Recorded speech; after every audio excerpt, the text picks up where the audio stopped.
各位街坊朋友，唔知你哋最近行街嘅時候有冇發現，中環、尖沙咀呢啲核心地段，好多以前大間開咗好多年嘅名牌旗艦店或者銀行大行，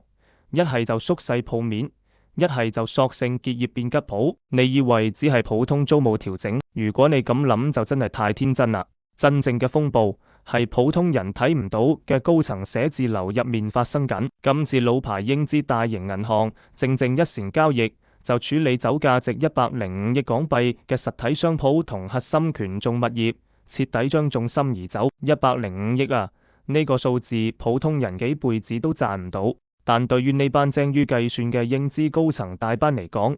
只係佢哋資產配置盤入面一筆調整項目。呢場涉及百億等級嘅香港商業地產售潮，表面係買幾層樓、幾間鋪，但骨子入面其實係一場牽動全港嘅財閥資產調整效應。今日我就同大家拆解呢班老牌英資同本地大型財團究竟觀察到邊啲普通人忽略嘅市場信號，要用近乎減價套現嘅姿態清理重資產。而呢場大規模售又會實實在在影響我哋每個香港人嘅工作同資產。講到呢間英資大行，大家喺香港生活，基本上每日都會見到佢嘅標誌，甚至你嘅人工戶口、強積金都同佢息息相關。呢間銀行喺香港立足超過1個世紀，經歷過戰亂、97回歸、沙士，乜嘢風浪未見過。喺不少香港人眼中，佢哋一度被視為支撐香港經濟重要金融力量。但係呢2年，佢哋調整資產嘅動作多到令人留意。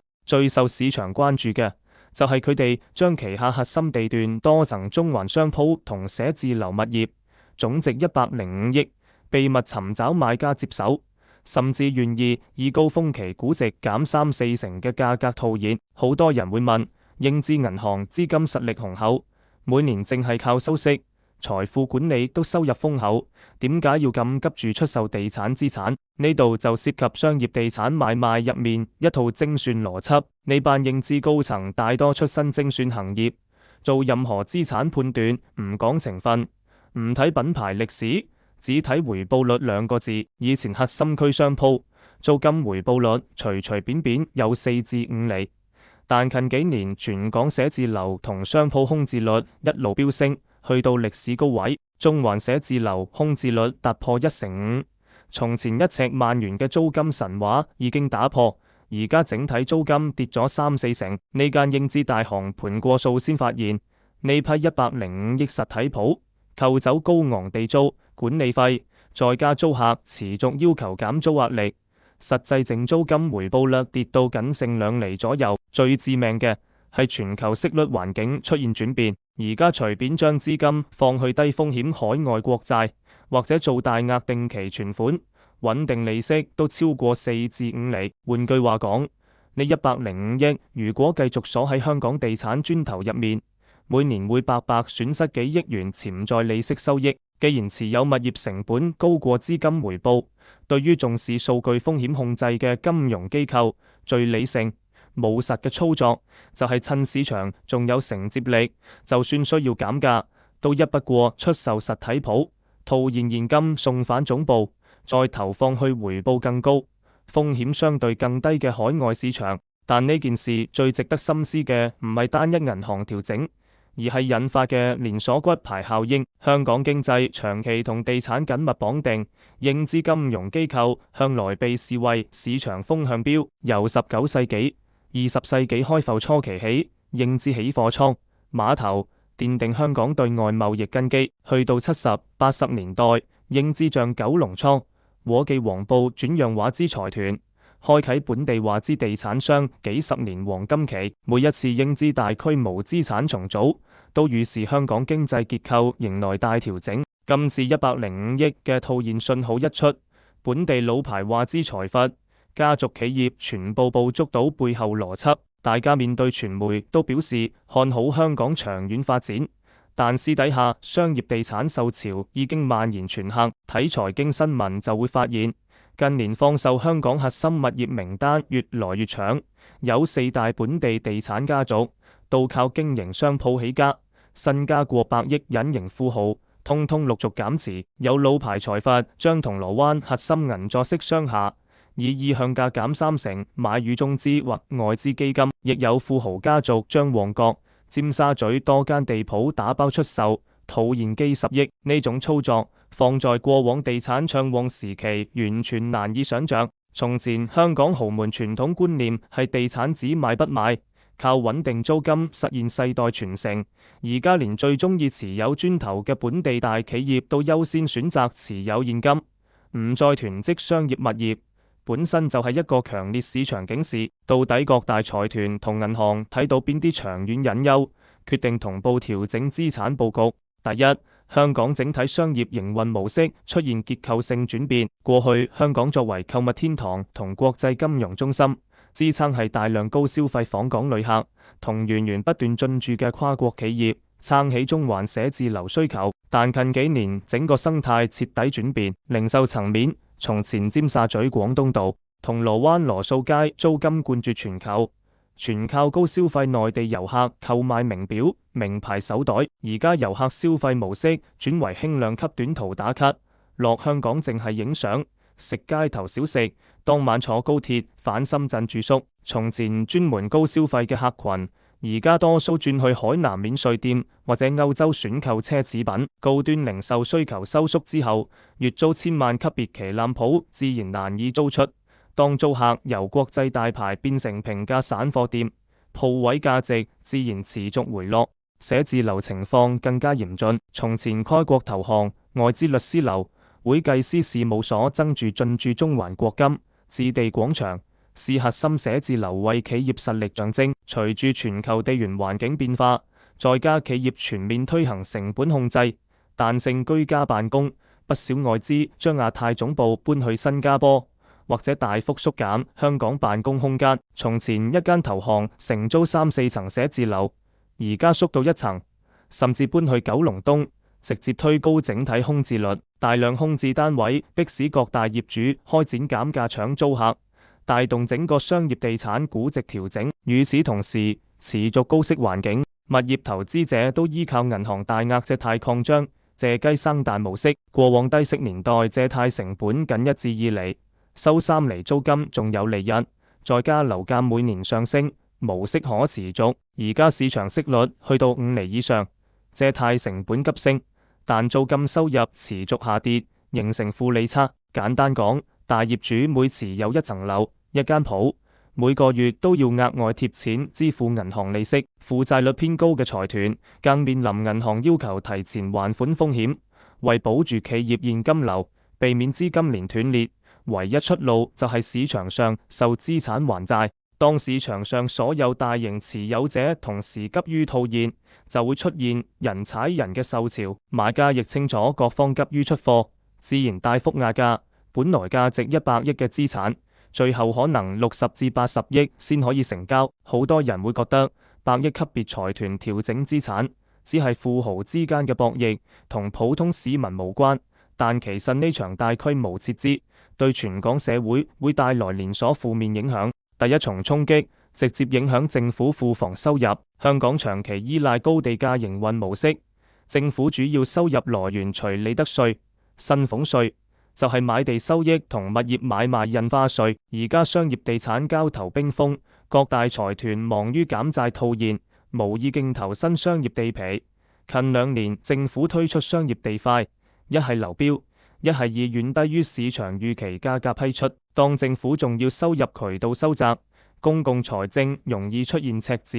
彌補缺口方式不外乎削減公共開支，或者調整各項公共服務收費。近段時間大家感受到急症室收費、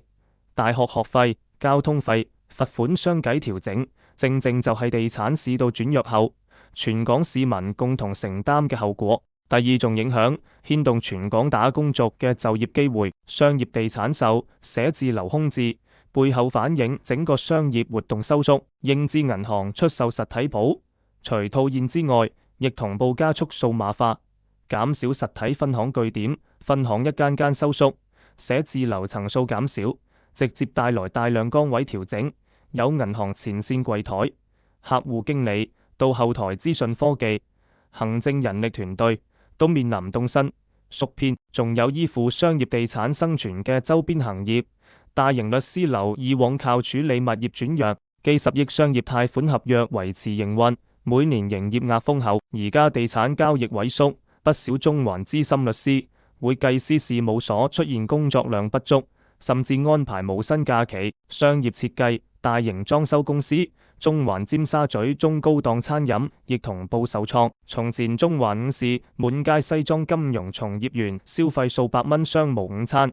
而家好多人自備飯盒或者選擇平價快餐，消費降級直接反映中層市民資產縮損後嘅生活改變。第三，損害整體香港銀行體系穩定性。香港銀行體系大量貸款都以各類地產物業作抵押，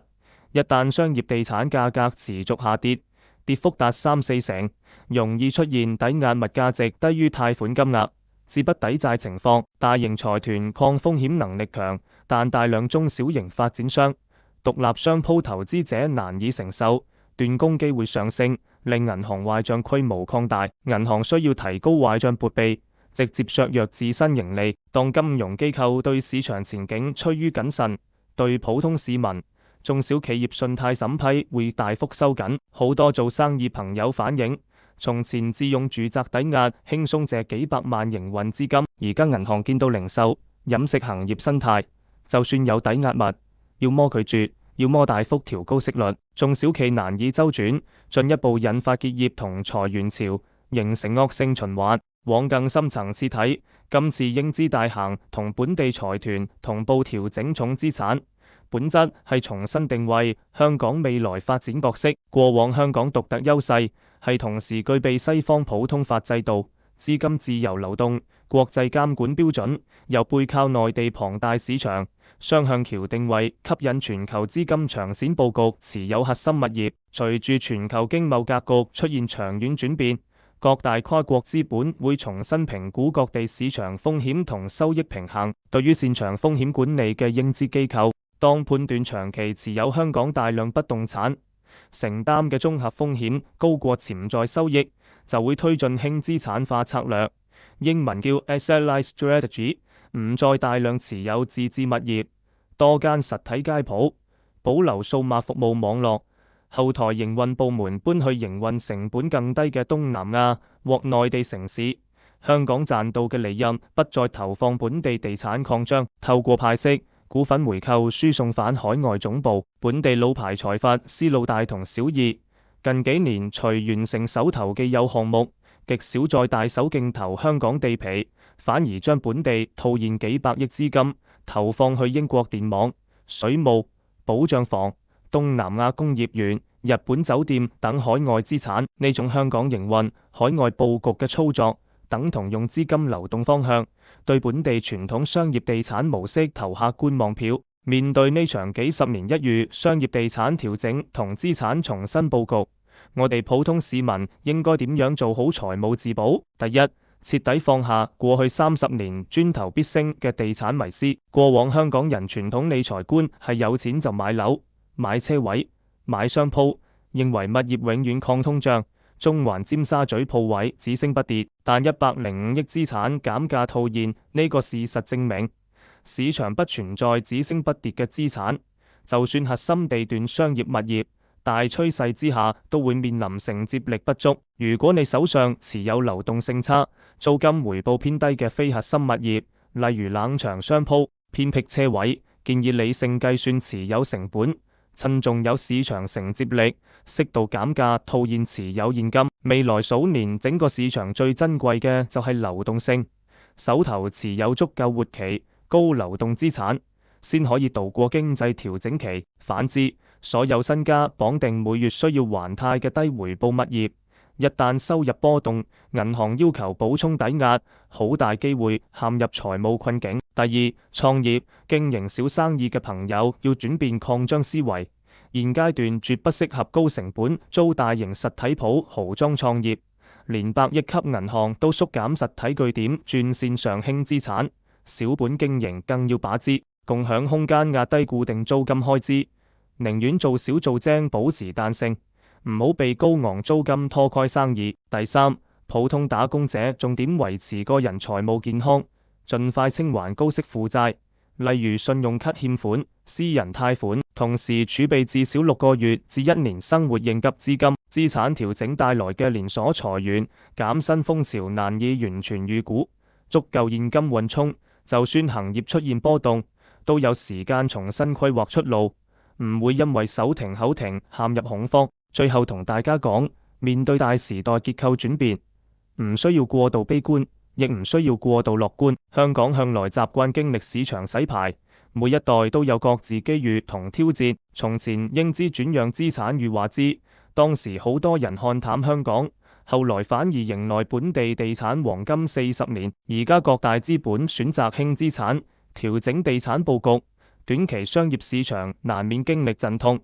但長遠亦會打破過往高地價壓抑百業嘅舊模式。當商鋪、寫字樓租金回落至合理水平，反而會給予有創意、本土特色中小文創、零售企業生存空間。過往租金太連鎖店，欠缺多元本土小店，未來租金調整後，或許能重新恢復街道人情味同多元活力。財富洗牌一定伴隨陣痛，普通人最緊要睇清大趨勢，唔好成為大資本減持之後嘅接盤人，學會理性計算自身資產風險，保持財務彈性，持續裝備自己。香港人向來引以為傲靈活變通嘅精神，一定可以幫我哋度過轉型期。大家互相扶持，一齊撐過呢段調整階段。